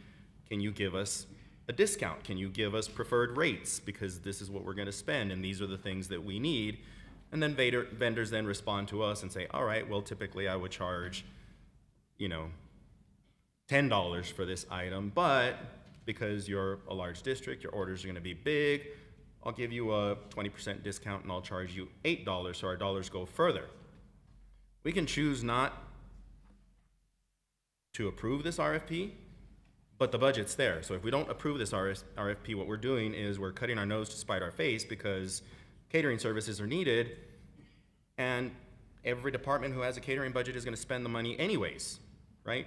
We're just, and the budget dollars are there. What we're doing then is just, saying vendors, we don't need your stuff, we don't need a discount.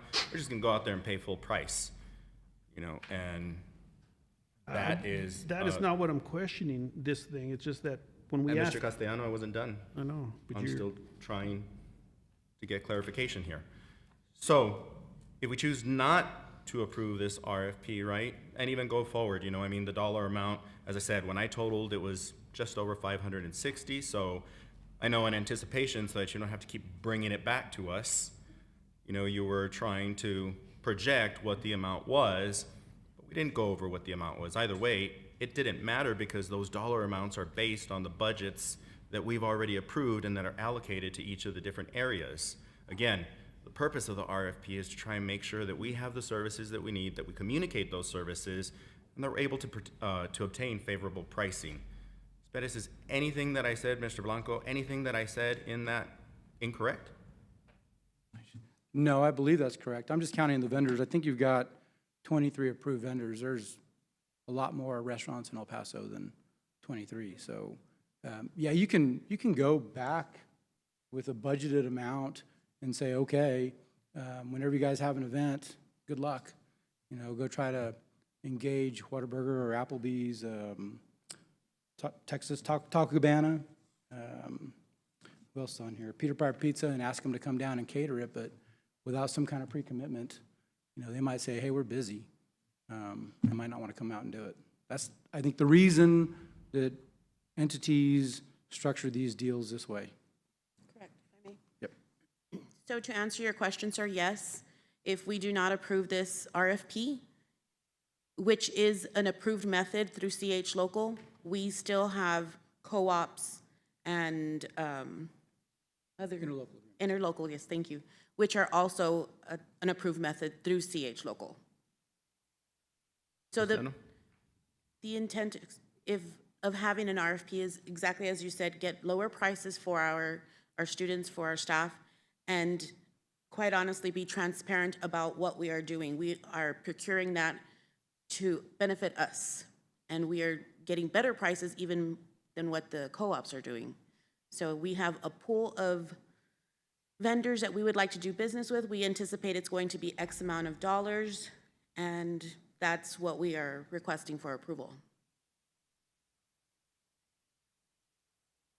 My question goes back to the last meeting, was the amount we spent after when we had that. Yes, the 500,000, okay, I understand.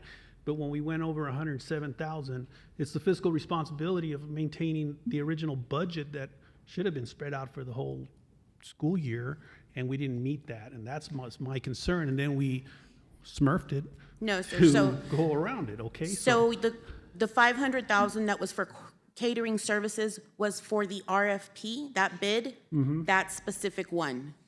The overall budget for catering is more than 500,000. I don't think that we have spent over the 500,000. So this is just simply a method of purchasing, and there are different methods of purchasing as per CH Local. Okay. That's fine. Thank you. So just for clarification, what is the total budget that was approved for catering? I think that would provide clarity. That's a good question. I don't have that number off the top of my head, but I can certainly get that for you very quickly. Is it over the 560? Yes. Okay. Thank you. Yes, ma'am. No further questions. A motion? Motion to approve. Second. A motion made by Ms. Cindy Nájera, second by Ms. Maribel Macias. Any further discussion? All those in favor? Aye. Opposed? The item passes.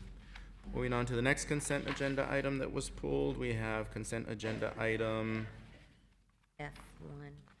F1.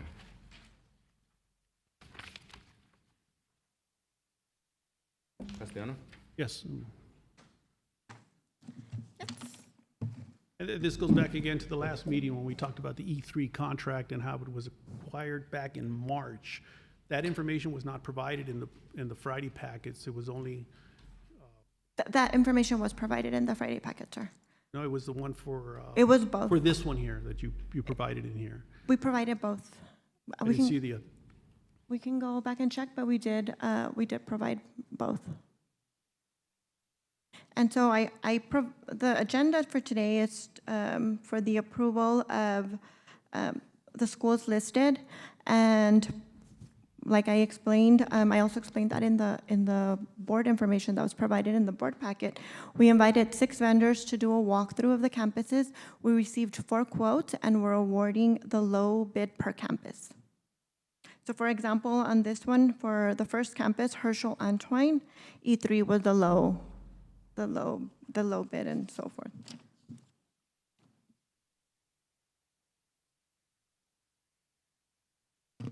I still didn't get clarification back on the March bid, so I have no questions on this one, but I don't agree we should move forward with E3 until the questions I had addressed back in last month be answered.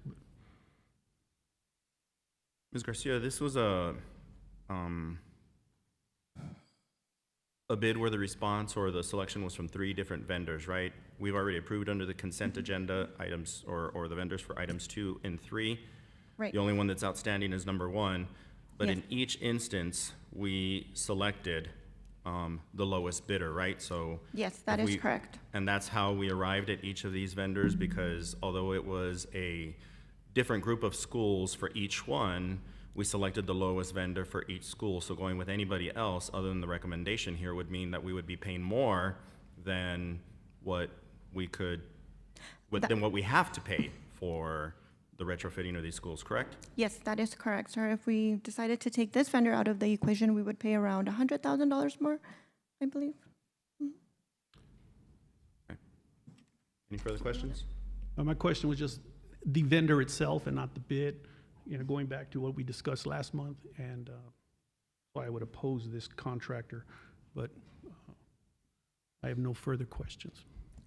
Motion to approve. Second. I have a motion made by Ms. Cindy Nájera, seconded by Mr. Paul Guerra. All those in favor, any further discussion? All those in favor? Aye. Aye. Against? Aye. Item passes. Ms. Macias, you were right in the middle there. I'm sorry. Was that a no? Okay, thank you. Moving on to consent agenda item G2, revisions to policy CH. Mr. Castellano. This was brought up several months back with the revisions that are listed in CH, and it's not part of the update 121. It was kicked down back then, but you brought it back up again, policy CH and the changes that are listed in there. Yes, sir. Any reason why? It was at the request of a board member that we go ahead and put this back in, sir. Request of a board member to, To bring this back through policy committee, which we reviewed, and to the board, sir. And finance committee, excuse me. I'll be more than happy to answer any of the questions about any of the exceptions if you'd like, if there's anyone in particular that you, no, it was just the exceptions that were, that these are already done without policy CH. They're being approved outside. I had spoke to the previous attorney that this whole section was not necessary, but we're adding it in again. so in the previous policy, correct, it did not include this. So whenever we came in this last board meeting in June for purchases over 100,000, I did have to include these because the purchase itself is over 100,000. So these exceptions, such as payroll-related items, district self-funded health insurance, those would technically be a single purchase over 100,000 without board approval. So it's either we take every single one of these purchase items, or we list it as an exception.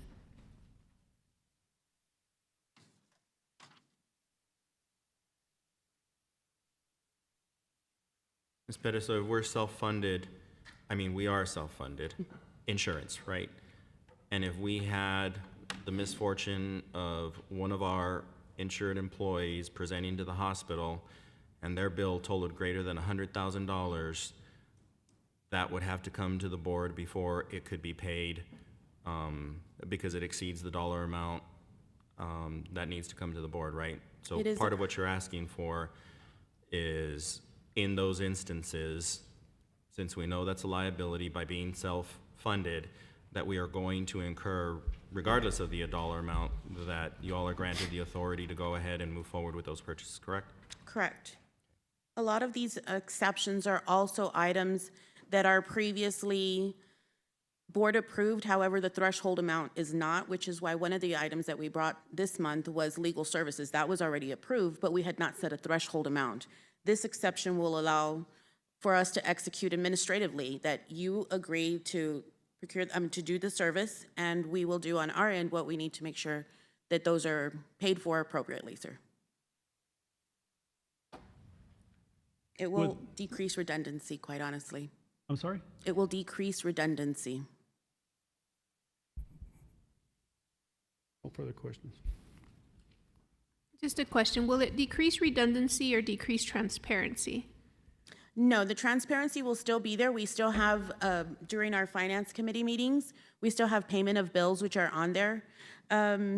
Is there a specific vendor that you're concerned about? I just want to make sure that oftentimes in redundancy, what we're trying to do is be very transparent. Correct. To all of our stakeholders, so I want to make sure that we're not minimizing that in any way. In that sense, the fact that we have not been bringing these to the board in the past is a contradiction in itself, because that is not being transparent. So this past month, we did bring those all out, and it was quite a large list. So we did get the appropriate approval, but we want to make sure that we're also not wasting your time too. As Ms. Macia said, in the sake of transparency, it's not wasting our time. That's what we're here for, especially when it comes to budgets. So I don't see a need to it. We can deal with the transparency. It doesn't take a lot of time for us to deal with it. It's not part of a recommended update by TASB, so I'd say just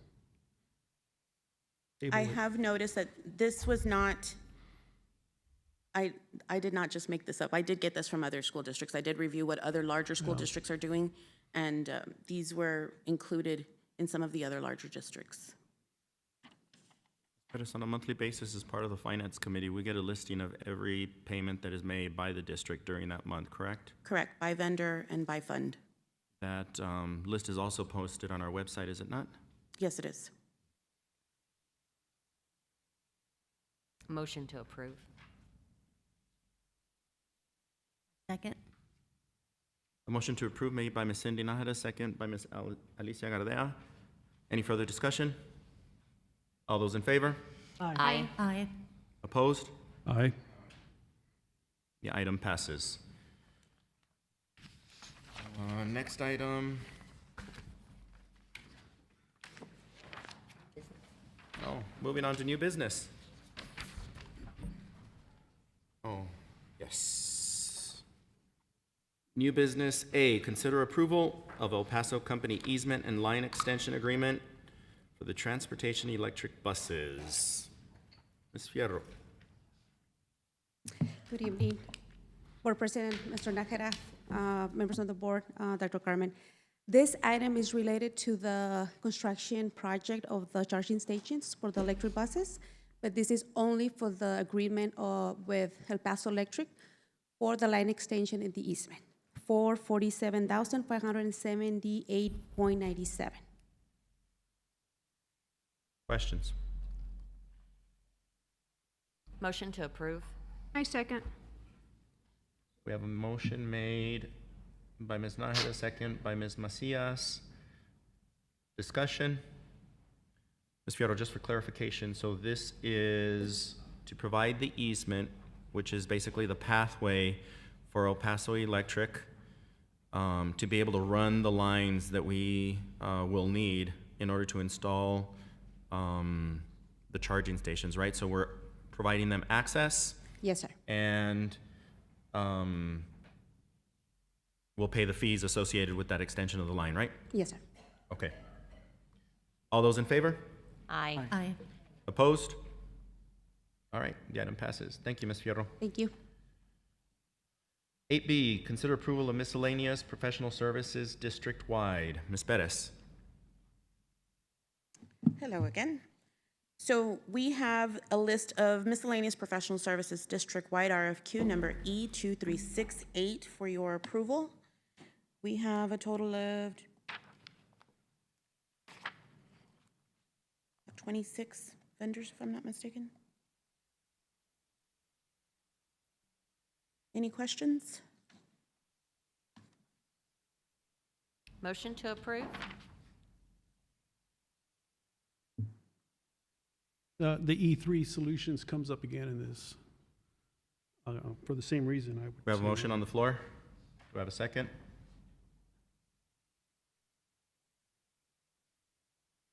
Motion dies. Mr. Castellano?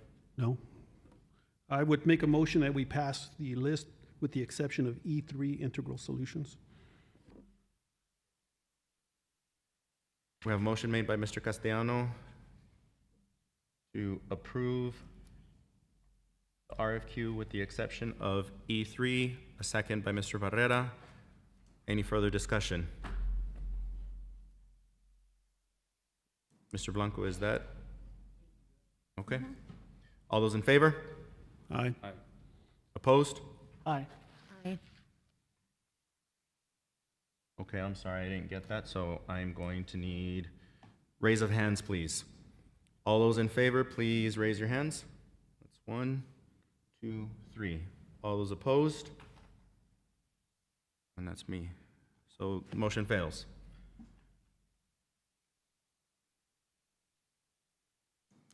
Recommendation is to bring this item for next month again, once we get clarification. Just to clarify, it's a very good question.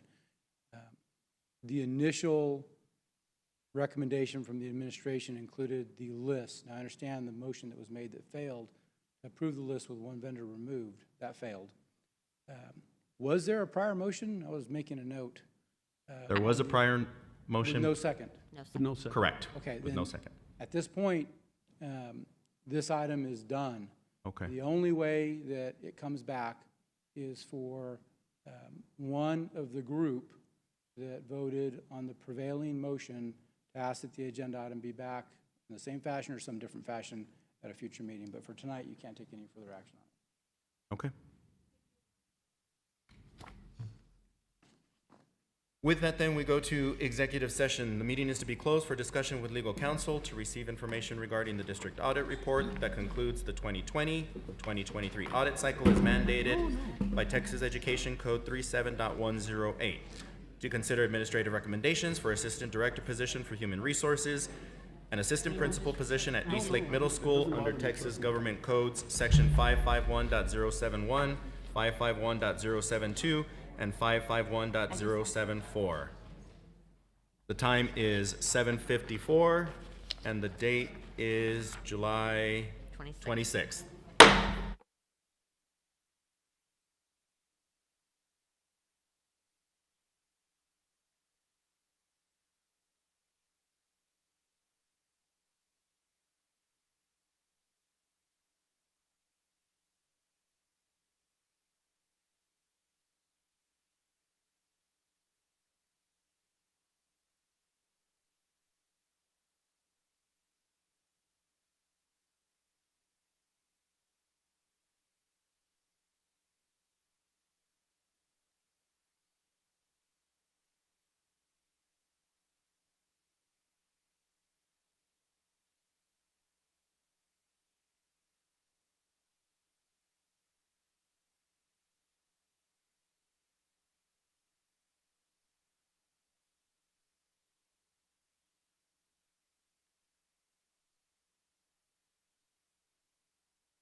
Okay, we're back from executive session. The time is 8:36 PM and the date is still July 26th.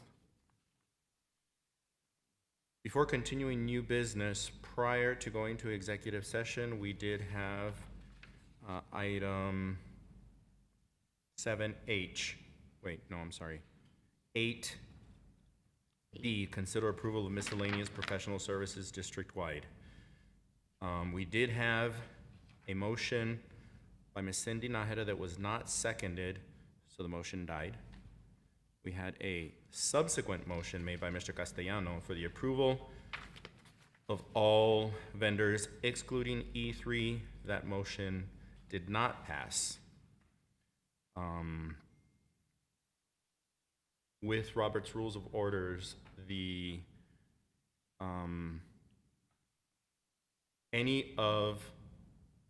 with Robert's Rules of Orders, any of the members from the prevailing side could bring the item back during this board meeting. Is that correct? Yes, with the exception of that vendor. Correct. Okay, so with that in mind, I would like to bring the item back for consideration as, I guess, presented by Mr. Castellano, which is, so my motion is to approve the miscellaneous professional services district-wide with the exclusion of E3. Second. Discussion.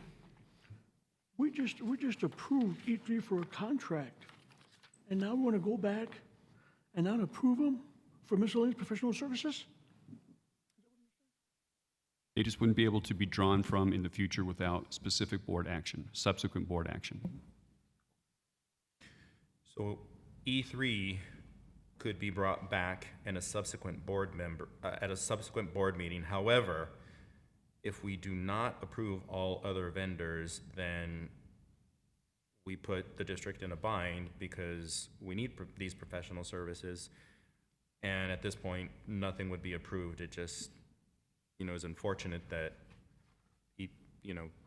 I don't think that we should hold up the entire thing because E3 is not approved. We can always bring back E3 specifically, but we still need the professional services from the other vendors. Any further discussion? All those in favor? Aye. Aye. All those opposed? The item passes. Thank you. Now we'll continue with new business 10A. Consider approval of administrative recommendations. Item number 1, Assistant Director, Human Resources, Dr. Carmen. Yes, sir. President Nájera, members of the board, administration recommends Aida Candelaria to assume the role and responsibilities as the new Assistant Director of Human Resources. Motion to approve? Second. A motion to approve made by Mr. Guerra, second by Ms. Gardea. Any further discussion? All those in favor? Aye. Opposed? Item passes. Item number 2, Assistant Principal, East Lake Middle School. Thank you, sir. President Nájera, members of the board, administration recommends Juan Baruman to assume the role and responsibilities as the new Assistant Principal of East Lake Middle School. Second. A motion made by Ms. Macias, second by Mr. Guerra. Any further discussion? All those in favor? Aye. All those opposed? Aye. The item passes. There being no further business before the board, we are adjourned at 8:40. The date is still 7/26.